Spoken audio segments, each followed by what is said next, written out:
बोसोना बुङो नोङो फोथायोब्लानो गासिबो सम्भव।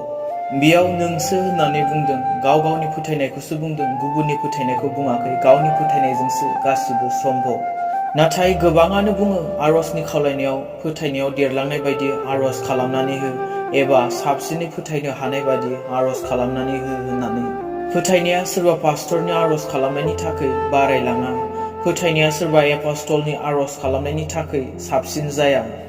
फोथायनायखौ बारायलांनोबा बाइबेल फराय। फोथायनायखौ साबसिन जाजानायखौ लुबैदोंबा इसोरजों सोमोन्दो लाखि। सोरबा पास्टरनि एपस्टलनि आरज खालामनायनि थाखाय नोंनि फोथायनाया बारायलाङा, साबसिन जाया। सोरनिबा आरज खालामनायनि थाखाय नोंनि फोथायनाया साबसिन जायोमोनबा, फोथायनायाव नों देरलाङोमोनबा, नों फोथायनो दरखारानो गैयामोन। बिसोर आरज खालामबाय थाबानो नोङो जेब्लायबो फोथायनायाव साबसिनैनो थाबाय थागौमोन। फोथायनाया बे गाव गावनि सायावसो। फोथायनायखौ लुखांनांगौआ गाव गावसो। गाव गावनि फोथायनायनि थाखायसो बासायजागोन। सोरनिबा फोथायनायनि थाखाय सोरबा बासायजाया। आरो फारसेथिं नायोबा जों आरज खालामो गुबुननि थाखाय, बेनि लोंनाय सोबनायखौ गोजान खालाम, बेनि गाज्रि आखल आखुखौ गोजान खालाम होननानै। आं बेखौ बुङाखै नों गुबुननि थाखाय आरज खालामनाङा। जोंनि खामानिया बेनो, गुबुन सासेया गुबुन सासेनि थाखाय बिसलायनांगौ, आरजजों हेफाजाब होलायनांगौ। नाथाय खोथायाव खोथा बुङो, गुबुननि सिथ्लानि मैलाखौ सिबनायनि सिगां नों गावनि सिथ्लानि मैलाखौ सिबग्रो।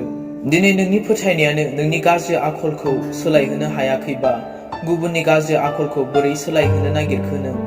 नोंनि फोथायनायानो नोंनि लाइफआव सोलायनायखौ लाबोआखैबा, गुबुननि लोंग्लुं फेग्लुंखौ बोरै सोलायहोनो सानखो नों? जागोन ने बेबायदिजों सोलायगोन ने? नोंनि फोथायनायानो नोंनि नखरखौ सोलायहोनो हायाखैबा, गुबुननि नखरखौ नों बोरै सोलायहोनो? नोंनि फोथायनायानो नोंनाव फिथाइ थायाखैबा, नोंनि फोथायनाया गुबुननियाव बोरै फिथाइ थायनो? नों फोथायो इसोरखौ थिग, नाथाय नोंनि आखल आखुआ नोंनि फोथायनायनि एकदमबारे उल्था।